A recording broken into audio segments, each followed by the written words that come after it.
My name is Tom Hiddleston, and today I want to tell you the story of the people who survived the destruction of Pompeii. About 10 years after Mount Vesuvius erupted, the Roman poet Statius reflected on the tragedy with a haunting question. He wondered if future generations would ever believe that once the land became green again and crops grew across the countryside, entire cities and thousands of people were still buried beneath the soil. He also questioned whether people would think those fertile fields had suffered the very same fate as the towns that once stood there. By that point, the main road surrounding the Bay of Naples had already been rebuilt. Workers even constructed raised walls along the highway to stop strong winds from blowing volcanic ash back onto the roadway. Behind Vesuvius, the enormous Augustan aqueduct, stretching nearly 90 kilometers, continued delivering fresh water just as it had before the disaster. Pompeii and Herculaneum, though, were a completely different story. Those cities were left exactly where the volcano had buried them, and they were never rebuilt. Escaping Pompeii. That wasn't because every person living there died. In fact, one of the biggest myths about Pompeii is that no one escaped. The truth is that most of the people from both Pompeii and Herculaneum actually survived the eruption. During the early stages, ash and pumice stones rained down from the sky, making travel harder with every passing hour. Even so, there was still a limited opportunity to get away. People in Herculaneum had roughly 12 hours to flee, while those in Pompeii had close to 18 hours before conditions became truly deadly. I spoke with Professor Katie Barrett, who has spent many years working at Pompeii, and I asked her what archaeological evidence shows about the people who tried to escape once the eruption had already begun. She explained that several victims were discovered lying on top of thick layers of pumice, which tells us they waited for quite some time before finally deciding to leave. By then, the volcanic debris had already built up significantly. One well-known example comes from the estate of Julia Felix, where a body was found in the garden resting above the accumulated lapilli. Some researchers even believe those remains may have belonged to Julia Felix herself. Professor Barrett also mentioned a more recent study that examined several of the famous plaster casts created from the remains of people who died during the eruption. Many of those individuals, especially the ones discovered near Porta Nola, were also found resting above the pumice layer. That suggests they were desperately trying to push their way through the deep volcanic debris in an attempt to escape. Some even appeared to have pulled their clothing over their mouths, likely hoping to filter the choking ash from the air. According to the evidence, these people probably died around 20 hours after the eruption first began. It's heartbreaking to imagine everything they must have endured during those final hours. The archaeological record also suggests that many residents chose to remain inside their homes, at least in the beginning, perhaps believing the danger would eventually pass. So far, archaeologists have uncovered the remains of roughly 1,150 people in Pompeii and another 350 in Herculaneum. Even if we assume those discoveries represent only about half of everyone who lost their lives during the disaster, it still means that thousands managed to survive. Considering that Pompeii and Herculaneum likely had a combined population of around 35,000 people, the number of survivors was probably not just in the thousands, but in the tens of thousands. In his book Escape from Pompeii, Professor Stephen Tuck carefully traced the lives of the people who survived the eruption of Mount Vesuvius by studying ancient inscriptions. His research shows that most of the survivors didn't travel very far. Instead, they settled in other cities around the Bay of Naples, trying to rebuild their lives as close to home as they could. In Naples, for example, one neighborhood eventually became known as the District of the Herculaneans, apparently because so many refugees from Herculaneum made their homes there. Not far away in the city of Puteoli, one prominent family from Pompeii managed to regain its influence. Members of that Pompeian family earned seats on the city council and remained important figures in the community for centuries afterward. Another well-known family, the Umbricius clan, had operated a highly successful garum business back in Pompeii. After escaping the disaster, they also settled in Puteoli. Within a single generation, they had rebuilt their business and were once again exporting garum, this time shipping it to Rome and many other parts of the Roman world. Farther down the coast, in the city of Cumae, there is evidence that Emperor Domitian launched an enormous construction program that was designed, at least in part, to make room for refugees from Pompeii and Herculaneum.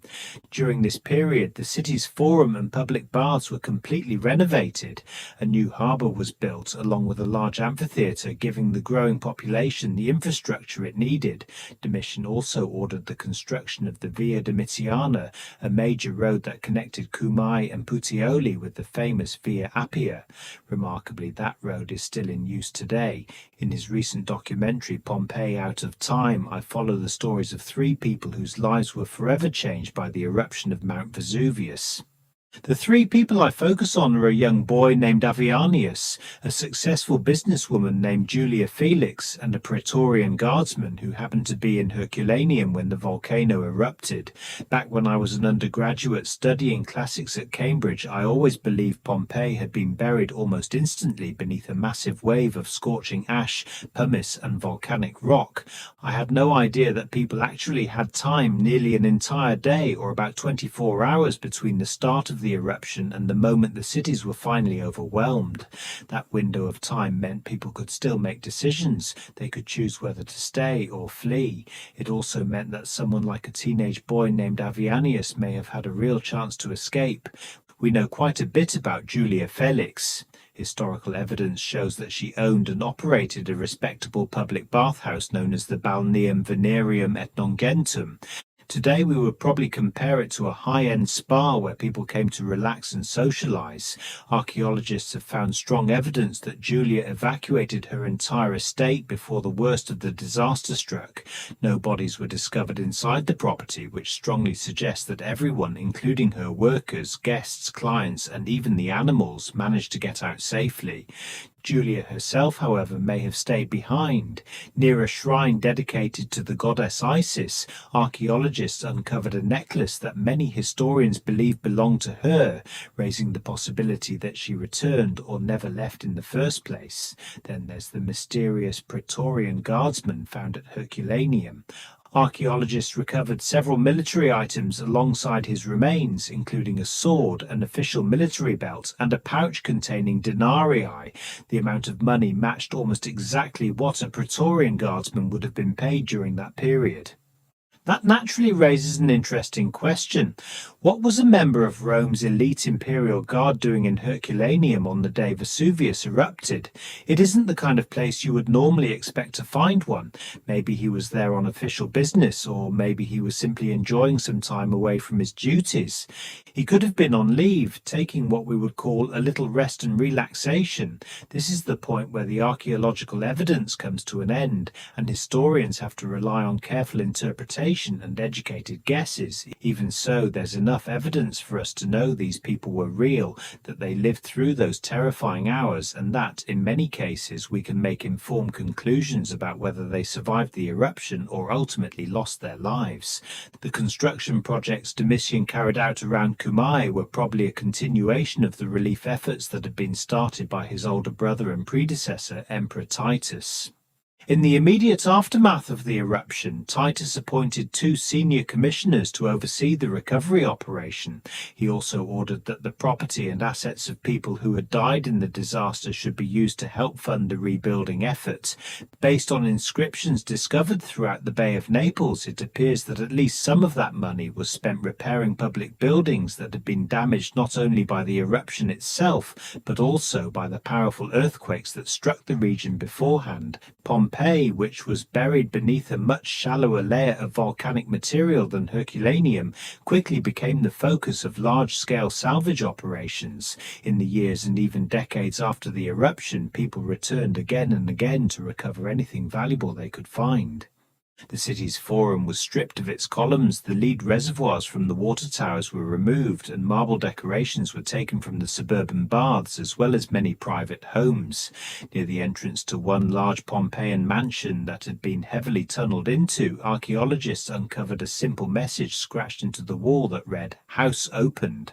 It was most likely left behind by a group of looters who wanted others to know the building had already been searched. I asked Professor Katie Barrett whether her own excavations inside Pompeii's houses had uncovered evidence that survivors or later visitors had returned to salvage materials after the eruption. She told me they had found quite a bit of evidence. In fact, it appears the recovery efforts began almost immediately after the disaster. Survivors, along with people from nearby communities, still knew exactly where Pompeii was located because parts of the city remain visible above the thick volcanic deposits.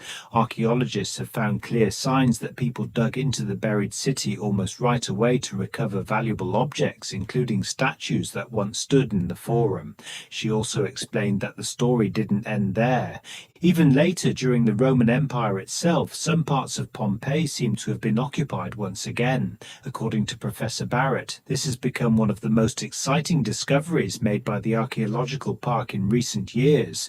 In an area known as the Insula Meridionalis on the southern side of the city, the upper portions of several buildings were probably still sticking out above the volcanic debris.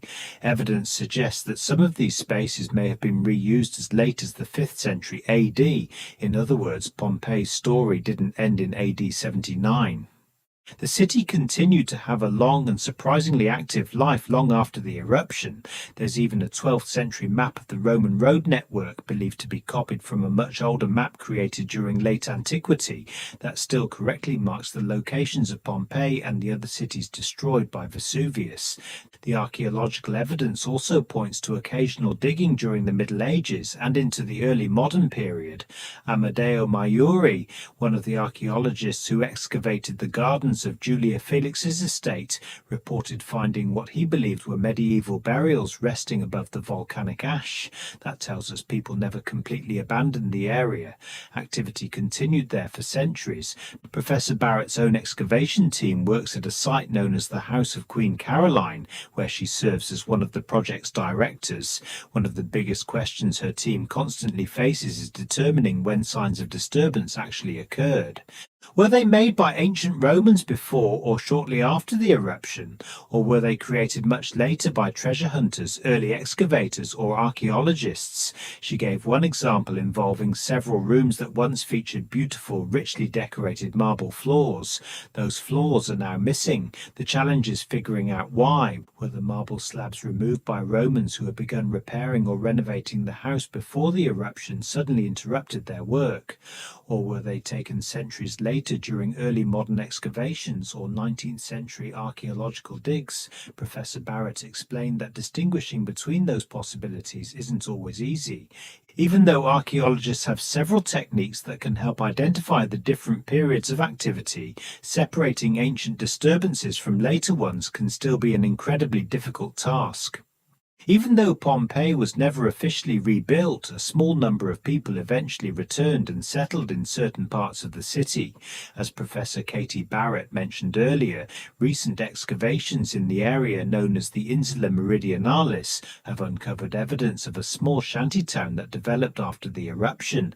The people who lived there made use of the upper floors of houses and warehouses that still stood above the volcanic debris, while the buried lower levels served as convenient storage cellars.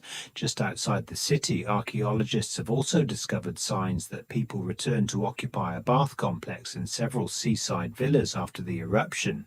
It appears that some level of settlement continued in the region for centuries, lasting until another eruption of Mount Vesuvius in AD 472. Even so, there was never a large-scale effort to restore Pompeii itself. No organized attempt was made to rebuild its streets, public buildings, or infrastructure. Instead, the city remained buried beneath the volcanic deposits until archaeologists began excavating it during the 18th century, while Pompeii was never rebuilt. One of the biggest reasons Pompeii was abandoned was simply the enormous amount of debris covering it. In some places, the eruption buried the city beneath as much as 6 meters of ash and pumice. That layer was not only far too deep to remove with the technology available at the time, but it was also too unstable to build on safely. The volcanic material created another serious problem as well. Because ash and pumice are extremely porous, they couldn't hold moisture very well. As a result, the land surrounding Pompeii remained dry and difficult to farm for many years. It took decades before the volcanic deposits finally settled, broke down, and became fertile enough to support healthy vegetation again.